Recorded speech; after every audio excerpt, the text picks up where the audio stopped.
Hello and welcome to the Music Scout Podcast with myself, Lewis Fisher, and welcome to the very final episode of the Great Escape interviews from The Great Escape. Happened in May.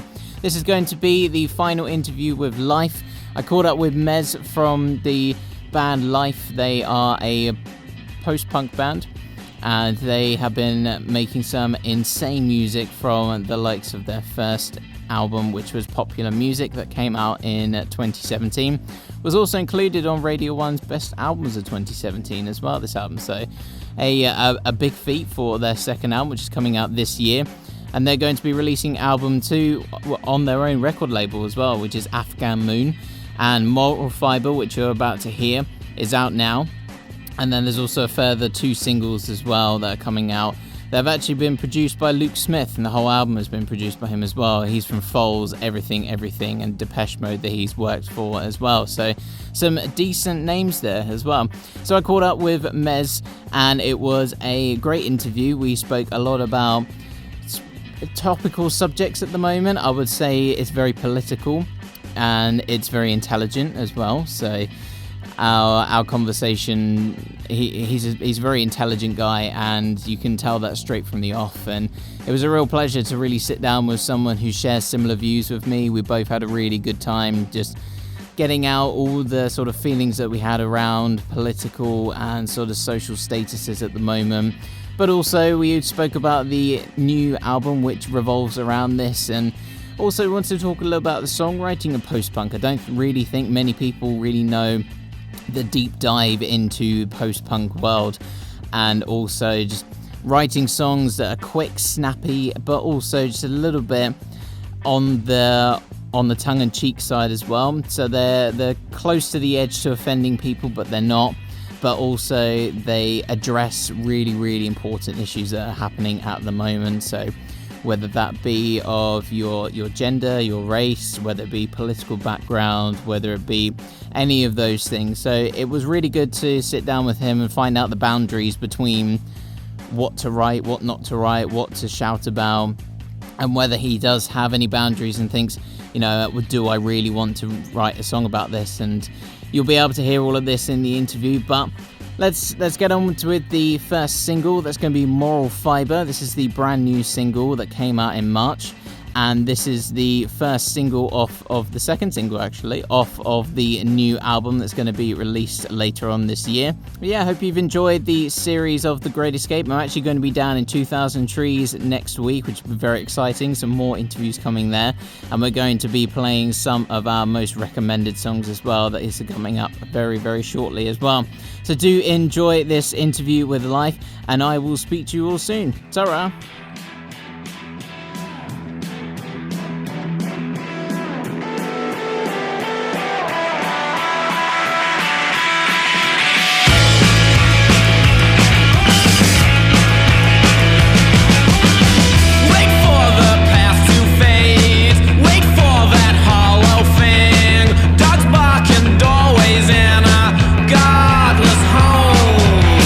I look much better than you.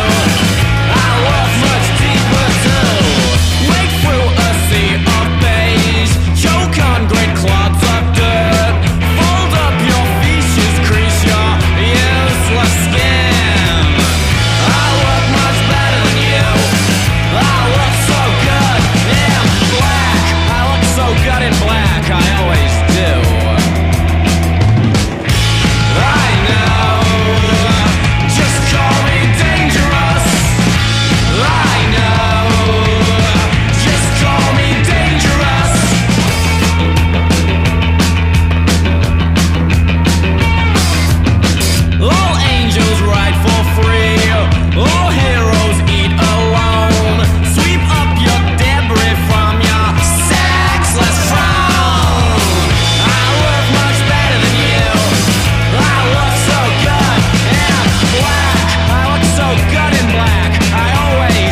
cheers for coming down and joining me for a chat. And thanks for coming out for the podcast. Obviously, I think you guys have got the vote for the noisiest band that I'm interviewing the whole weekend. So. All right.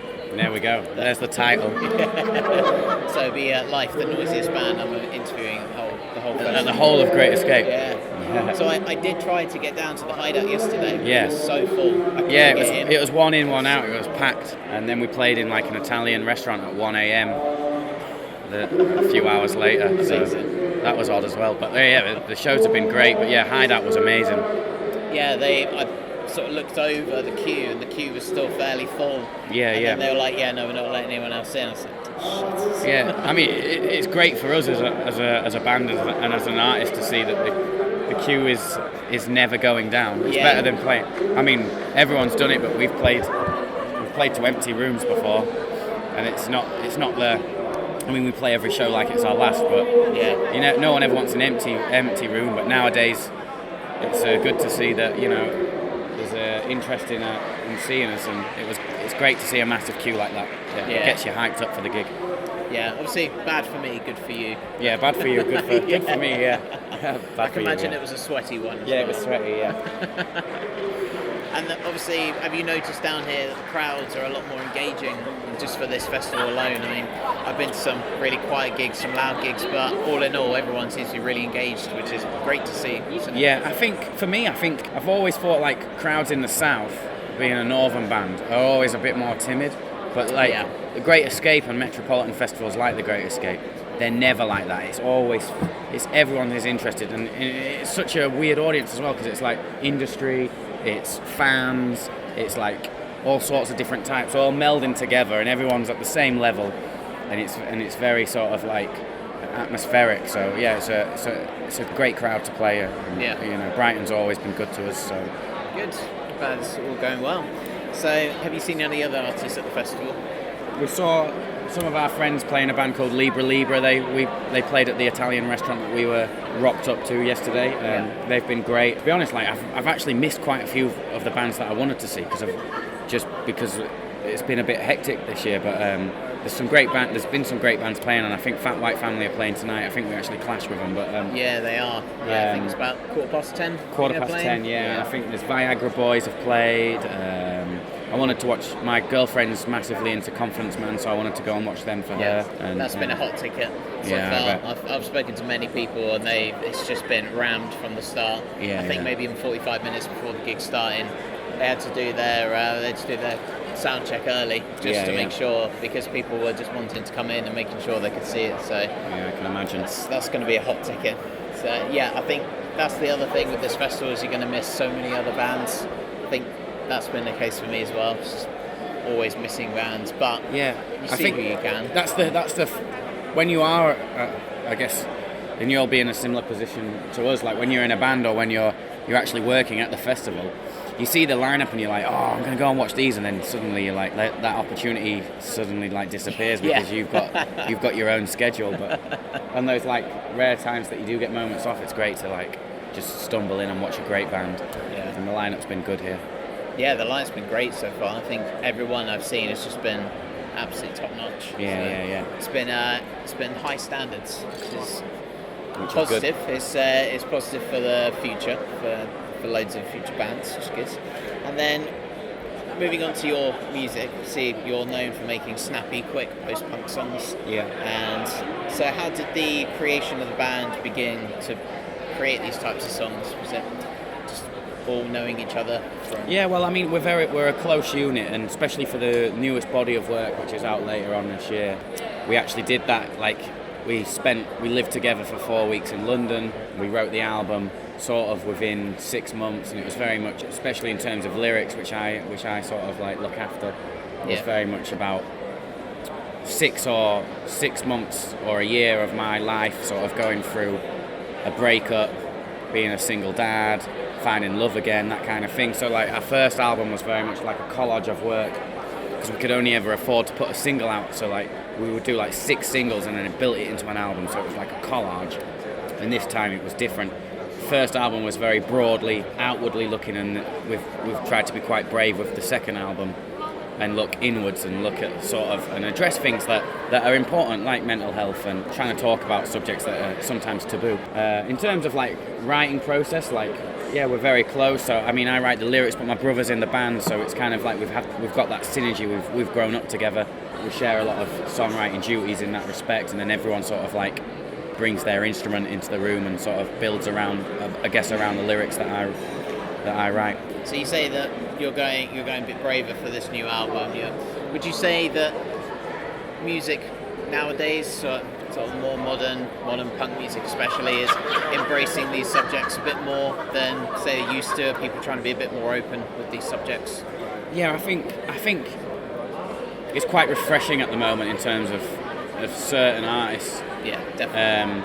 Brave enough and also proud enough to speak about, what, like, how it is to live within your means and what you are struggling with, and things like that. We've got some of our great friends, idols, are very brave and honest and wear their influences on their sleeve in terms of what they feel and are not scared to be emotional. Again, another great friend of ours, Nadine Shah, is similar. So there's a lot of artists out there that are tackling that kind of raw emotion. Like Loyal Khan is another example. Great example. Yeah. So like, it's refreshing to see. It sort of, as an artist, I know for me personally, as an artist, seeing other artists do that, it pushes me further to acknowledge what I want to acknowledge and what I want to say. So do you get to a point in your songwriting, say, you want to speak about a specific topic, but you don't know the boundaries? So are you talking too much? Are you talking too little? I think I used to always be like, right, how's this song gonna sound? What lyrics are gonna be in this song? But like, I've really tried to remove that filter because I think like everyone's human and everyone wants to have a real connection. So like, the new album's got tracks. We've got a track on the new album called Half Pint Fatherhood, and it's just about me sort of like judging myself as a person, living as half a person because I'm not in a relationship anymore, but it doesn't mean that I am not half a person in terms of equality or whatever like that. So it's like we've just tried to be quite brave, but once you've done it, it feels really good. I mean, we joke around, but like the 4 weeks that we spent in London were actually quite therapeutic for us all as a unit, because it just made us realise how much we loved each other as a band, and then like how proud we were to say and shout about the things that we were talking about. Yeah. So then, saying about things that you're shouting, talking about, moves me on to a lot of topics you guys have been talking about recently. So in your songs, say obviously Brexit and Trump, and you obviously in my notes I've just got here that you're stamping out the bullshit essentially and the yes men and everything like that. And with that in mind, do you enjoy talking about these subjects in terms of want to shout about it and get it spoken about a bit more? Do you feel like people don't talk about? Yeah, I feel like there is a general sense that society can sometimes be, through no fault of their own, it's actually through fault of social media and through fault of the unattainable. Like programs like The Only Way Is Essex and programs like like Sex on the Beach or whatever. Like they're providing this like image of unattainable beauty, and I think it just makes society become apathetic to what's actually important. It's important to vote. It's important to know that you do have a voice and a place. So, people need to sort of like embrace that. And that's not me trying to be preachy about it. That's me just sort of like my frustrations with certain things, because I think a lot of things are controlled by like big businesses and social media and stuff like that. Yeah. And the sale of, I think one of the most damaging things to society is the sale of unattainable beauty, the sale of an unattainable image that everyone's striving for. Striving to have likes, striving to be like, make sure that you look happy constantly is not healthy, and if anything it makes everyone switch off about the important things. Yeah. I think the one thing that I've certainly learned from listening to Shame, Idols, you guys for example, is to embrace other people's opinions but also have my own and listen to that other side and have a conversation, not try and shout mine more louder than theirs. Yeah, because there's no right or wrong. It's just about having a conversation. It's about having a dialogue. It's about like literally being open with each other. Yeah. you know, I'm not saying like force this view down your throat or da-da-da-da. It's about having a conversation. We're all human and we're all real. That from all these sort of bands and topics, I think that's the thing that I've learned the most, but people don't seem to see it that way. I think it's more to try and shout louder than the other without learning anything. I think that's the main things you learn from other personalities. You learn from people that way, and I think that's how society should be, but unfortunately you can't do that until you have voices heard better than others. I think, do you think it's easier to write songs this way about topical subjects, or do you feel like they just need to be shouted about? Do you find that I really want to voice my opinion on Brexit, but is this worth me writing about it? I think like you've just got to write in the moment, and I think, you know, everyone's talking about Brexit and no one really knows what it is, but like you've got to but writing about it isn't a bad thing, because you're just writing about what's going on around you. I mean, it's a tough question, that one, but like I just would say like write about how you're experiencing what you're feeling in that moment. And comment on it. That's a good answer, actually. So have there been songs where you felt like you wanted to shout more about it than others? Were there topics that maybe come up where you were like, I could write a song about this, but maybe it just needs to stay away for a bit? Yeah, I've often questioned like writing so much about myself can open you up, maybe sometimes too much for people to then sort of dig into or something. But then it also makes it real as well. So again, it's a tough one. I don't think there's a right or wrong way to do it. It's just what you're comfortable with saying. If that makes sense. So I'd like you to give me the rundown of a scenario of how Life writes their snappy punk songs, and how is the process when you get into a studio? Yeah, so basically, normally it starts with like, so I've got like, I carry notebooks all over, around with me, and I just sort of like write sort of like words, and then I paste them together, and then I'll send it to my brother and the rest of the band, and we sort of like just go into the room and sort of just build the music on those words, and sort of like, we actually like the way we write is very cut and paste, in terms of like, it's quite fluid, but it's quite in the moment, and there is no sort of like ever any structure. It's just built around certain phrases. So we might have like a chorus, and then we'll build the rest of the song around that, and I think that's why it's so like, can be quite snappy and in the moment. And then with your new single, come out 2019, last month I think it was? Last month, and this is only a 1 minute, it's like a 97-second song or something. Was that always the intention, or you just sort of, did you finish it off and thought, actually I think we wrote that one, and it was like, it was Moral Fibre, we wrote it, and it was like, this song's quite cheeky, it's quite tongue-in-cheek, it kind of suggests what the album might be like, but it doesn't give away too much what it's going to be like. So we thought it sounded right to be short, because it was just a taster and a taste of what's to come, and kind of sort of like just a reminder that we're back. Well, definitely. In our eyes anyway, and then like set up what the rest of the album will sound like. So would you say that this new single was maybe a bit more cheeky, like you say, tongue-in-cheek, or are there more serious? No, it's definitely actually that's the funny thing. Like that song is probably only tongue-in-cheeky sort of like track, and then the rest of it is very sort of quite honest and serious and internal, and internally looking at ourselves as individuals.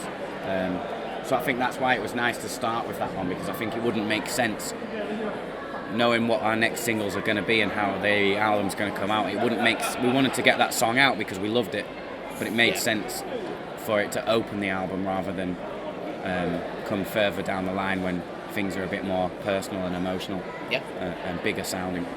I think my one other question on the single was why piss ants? I know.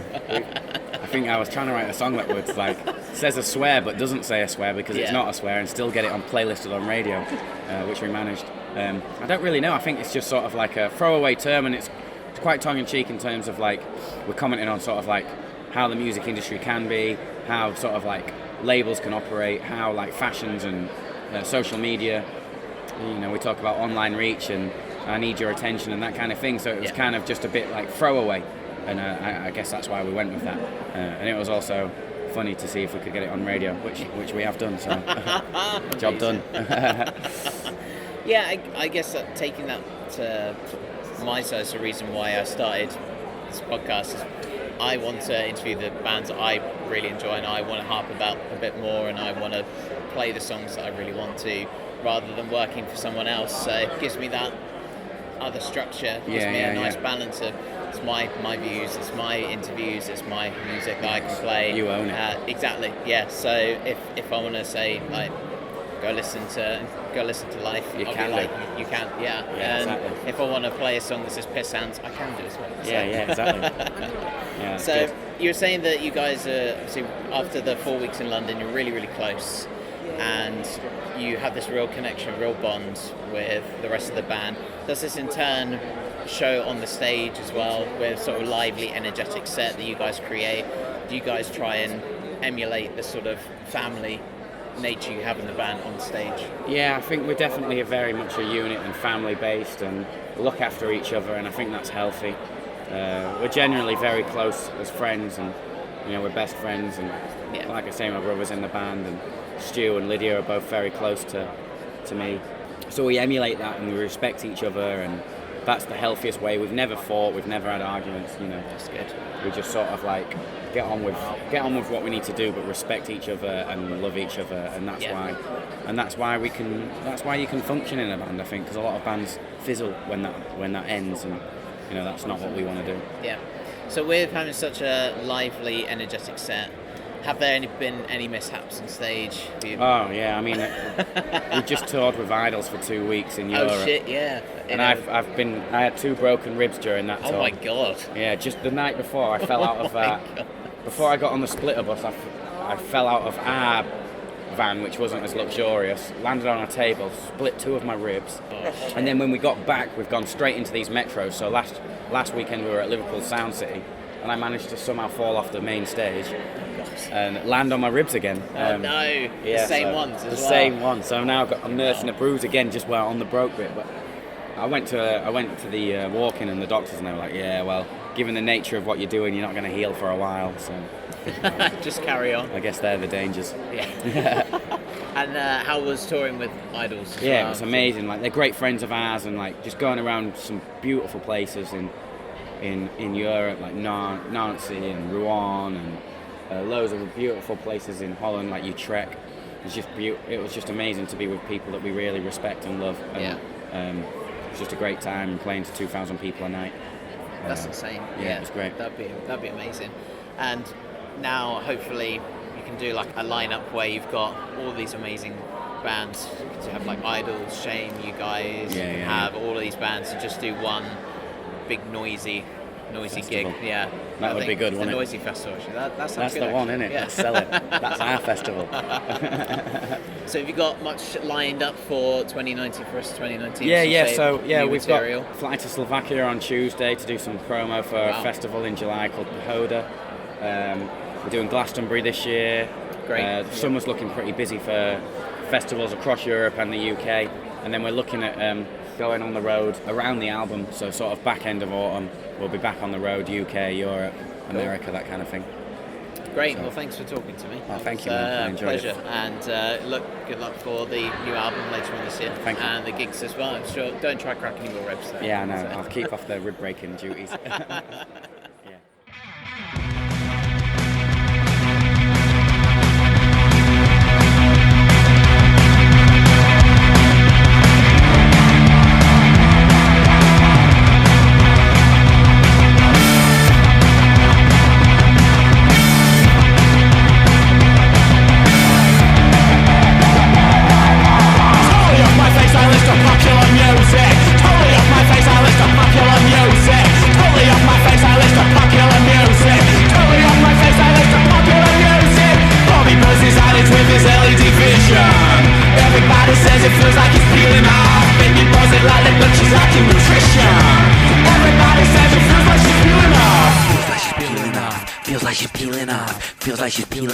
Feels like she's peeling off.